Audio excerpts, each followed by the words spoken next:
Praise the Lord everyone. आज मैं आपको बताऊंगी यीशु मसीह की वापसी के बारे में बाइबल की 5 भविष्यवाणियाँ पूरी हुई हैं। पहली भविष्यवाणी, बाढ़, भूकंप, महामारी और युद्ध। आइए अब हम इसे वचन के द्वारा देखते हैं। मत्ती 24 अध्याय की 6 से 8 पद में लिखा है, तुम लड़ाइयों और लड़ाइयों की चर्चा सुनोगे। देखो, घबरा न जाना, क्योंकि इनका होना अवश्य है, परंतु उस समय अंत न होगा। क्योंकि जाति पर जाति और राज्य पर राज्य चढ़ाई करेगा, और जगह जगह अकाल पड़ेगा और भूडोल होंगे। ये सब बातें पीड़ाओं का आरंभ होंगी।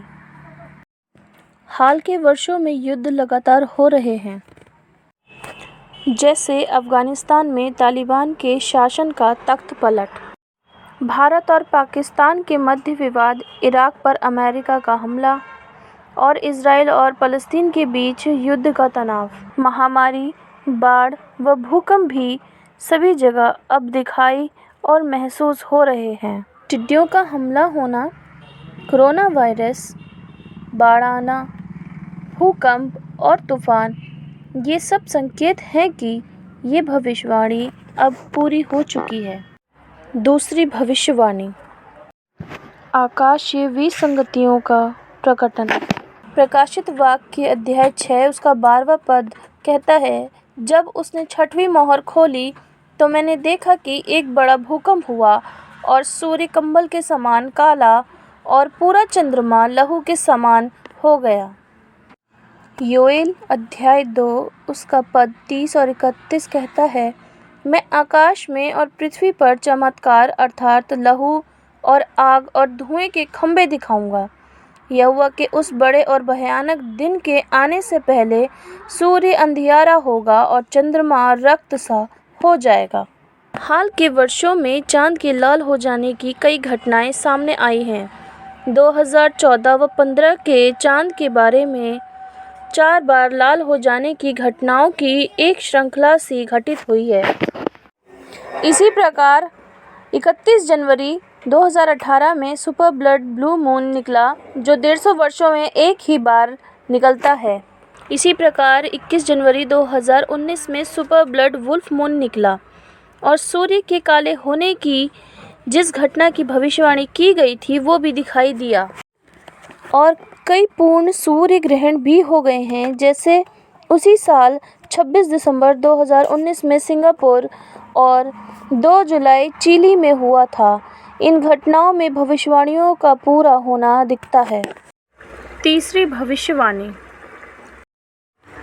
नकली मसीहों का प्रकटन।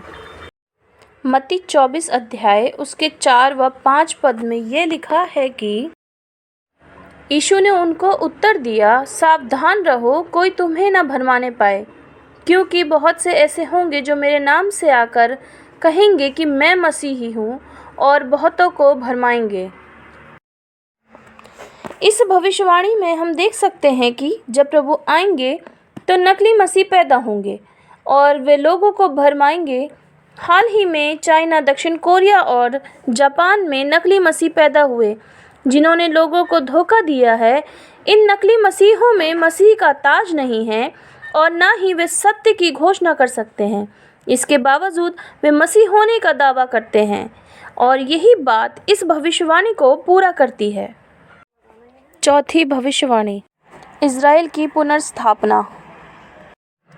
मत्ती 24 अध्याय की 32 और 33 पद में लिखा है, अंजीर के पेड़ से ये दृष्टांत सीखो, जब उसकी डाली कोमल हो जाती और पत्ते निकल जाते हैं तो तुम जान लेते हो कि ग्रीष्म काल निकट है। इस रीति से जब तुम इन सब बातों को देखो तो जान लो कि वे निकट है, वरन द्वार ही पर है। प्रभु में विश्वास करने वाले सभी मसीह इस बात को जानते और मानते हैं कि उस अंजीर और उसकी नाजुक टहनी व पत्तों के मायने हैं।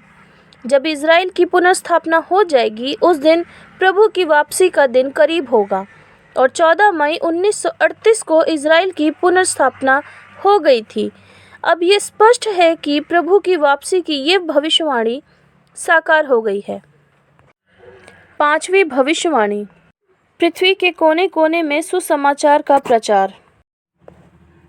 मत्ती 24 अध्याय उसके 14 पद में लिखा है, और राज्य का ये सुसमाचार सारे जगत में प्रचार किया जाएगा कि सब जातियों पर गवाही हो, तब अंत आ जाएगा।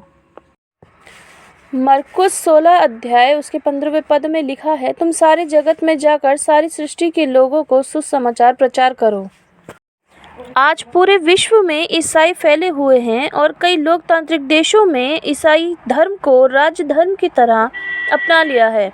यहाँ तक कि चाइना में भी, जहाँ सत्तासीन पार्टी नास्तिक है, वहाँ भी हजारों लाखों लोगों ने प्रभु यीशु के सुसमाचार को अपनाया है।